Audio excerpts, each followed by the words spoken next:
Hello, good morning everyone. Ito na naman tayo. Itong video ko for today.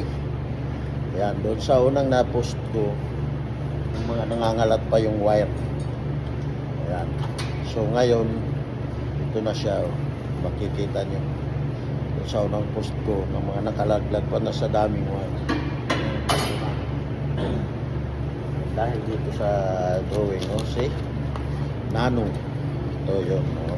Patapos ko na pala naman eh. Kung ilang page ang drawing.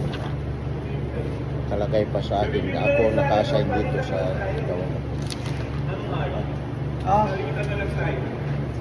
So ito yung, ito na ang usog mo rito, kukunin ko na lang. output ng ano. Lalagyan ko lang to. See? Ay kabit ko na lahat ang mga wire. Ito. Sa transformer, sa internet switch. Ayan, may mga internet switch yan doon. Ito, internet switch. Ayan. Ayan, mga terminal of fuses, mga breaker. Andyan na lahat to. So, itong mga ano, mga reactor. Ayan, dito. Hanggang dito sa kabila, dito yung ano, kasi sa mga microwave ito eh. Dito, yan, may mga nakalagay pang aparatos yan. Nakabit ko na rin yung door lock. Tsaka yung kanyang disconnect sa main power. Yan na rin.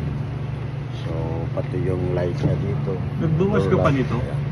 Hindi na no? Pati mga emergency stop. Ayan.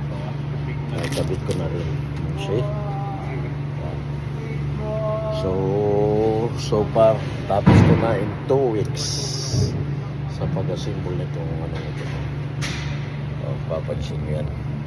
Sa dami ng wiring hanggang sa baba. Yan. Ayan. Ayan. Thank you for watching. Bye-bye.